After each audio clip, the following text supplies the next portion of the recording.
पड़ा गाँ हजार हजार संख्यार थाए किंतु सबू ग्रामवासी चाहती जे मो गाँटा जदि राजस्व गाँ हुंता ताले भारतर मानचित्र मोर गाँटा आसंता एवं मो गाँटा को स्वीकृति मिलता से क्रम उड़ीसा सरकार जो आम नुआ गाइडलाइन प्रस्तुत करिछु जो पड़ा गाँ तार लोकसंख्या 250 रु अधिक हेबो एवं मूल राजस्व गाँ ठारू 500 मीटर दूरता बाहर हेबो ताकू आमे राजस्व गाँ करि पारिबु बाकी जहाँ अन्य कटकणा तला ताकू आमे उठेई देलु एबे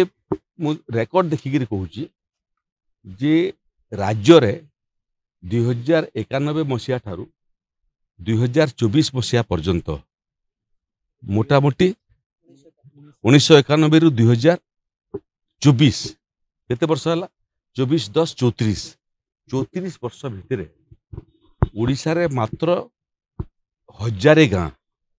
राजस्व गाँ भाव में घोषित होता किंतु ये सरकार आसिला परे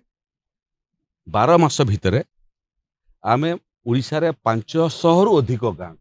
राजस्व गाँ भाव में नोटिफिकेशन करिछु राजस्व गाँ हेगल घोषित हला परे प्रकृत तार स्वतंत्र मैप हुए एवं मूल गाँ सांगरे थिला बेलू को जो तार खाता नंबर प्लॉट नंबर थाए लैंड होल्डर मानकर सेटा पूरी परिवर्तन हुए नुआ खाता नंबर नुआ प्लॉट नंबर हुए एवं बुलेक जोटा राजस्व विभाग मैप सैटेलाइट माध्यम इंटरनेट माध्यम उपलब्ध अच्छी से गाँव नाटा स्थान पाए जो 1000 गाँ मात्र 1000 गाँ 34 वर्ष भितर पूर्वतन सरकार माने करिथिले सेतिरु केवल 300 गाँ से क्रम मैप प्रस्तुत होता बाकी 700 गाँ 34 वर्ष भितर करि पारले नाही एबे जो बड़का गाँ पूर्वर थिला जार मैप फेप प्रस्तुत हो नथिला एवं बुलेक रे स्थान पाई नथिला एबे जो नुआ गाँ माने करिचु सब मिसिकरी 1600 राजस्व गाँ को आमे एबे मैप युक्त बुलेक युक्त करने जाऊँ से प्रत्येक तहसिल रे गोटे गोटे स्वतंत्र सेल हेबो जो माने केवल यही काम करेंगे एवं निर्दिष्ट समय सीमा भितर ये राजस्व गाँ माने संपूर्ण भाव में केवल मान्यता नुह तार मान्यता मध्य कार्यकारी हेबो ता अर्थ है 34 वर्ष भितर पूर्वतन सरकार माने जहाँ करि पारले नाही ये सरकार सेमानकर बड़का काम एवं वर्तमान सरकार निष्पत्ति उभयटा को कार्यकारी करने जाऊँ काली काली जोटा प्रकृत में बंदोबस्त काम चली देखो केवठू चली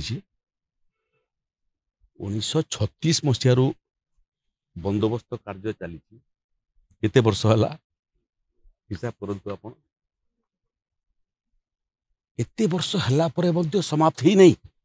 दफ्तर चली दरमा पाउचंती राजस्व अधिकारी काम सरू नहीं काली मु समीक्षा कला बेलू देखली जे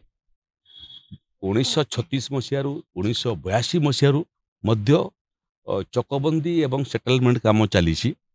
शेष हबार ना नो नहीं लोक माने झुलिकरी अछंती जो अजा माने झुलिकरी रहिले ताकर समय ये चकबंदी एवं सेटलमेंट आरंभ होता से माने चली गले किछि केस रे बापा माने मते चली गले एबे नाती नातुणी माने हंत सन्त होउचंती तो जिते पुराना काम विगत सरकार छाड़िकी जाइछंती से सब को निष्ठार सहित समय सीमा भितर समाहित करिवार उद्यम मोर आरंभ होइछि काली गोटे समीक्षा बैठक करथिली जोथिरे उड़ीसा रे 37 गाँ रे ई चकबंदी एवं जोटा को फाइनाली आम कहूँ नॉट फाइनल पट्टा 37टा गाँ चली वर्ष वर्ष धरी से अक्टोबर शेष सुधा डेडलाइन दिखाई जदि अक्टोबर शेष सुधा करि पारिबे नहीं ताले सेमानकर विरुद्ध रे मध्य विभागीय कार्यानुष्ठान हेबो एवं जो बिना काम रे दरमा पाउचंती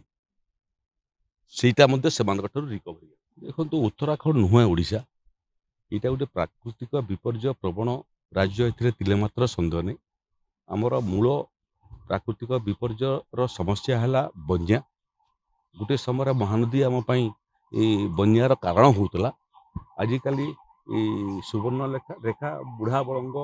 ବୈତରଣୀ ଏଟା ସବୁ କାରଣ ହେଇଗଲାଣି। କାଲି ମଧ୍ୟ ଜଳ ସମ୍ପଦ ବିଭାଗର ଅଧିକାରୀମାନଙ୍କ ସାଙ୍ଗରେ ମୋର ବୈଠକ ହେଇଥିଲା, ଲମ୍ବା ସମୟ ବୈଠକ ହେଇଥିଲା। ସେଥିରେ ଯେଉଁଟା ପ୍ରକୃତରେ ଝାଡ଼ଖଣ୍ଡ ପଟରୁ ତାଙ୍କର ଯେଉଁ ବନ୍ଧ ଅସମ୍ପୂର୍ଣ୍ଣ ହେବା କାରଣରୁ ପାଣିଟା ବଳକା ପାଣି ପଳେଇ ଯାଉଛି। ଏଠି ବିନା ବର୍ଷାରେ ମଧ୍ୟ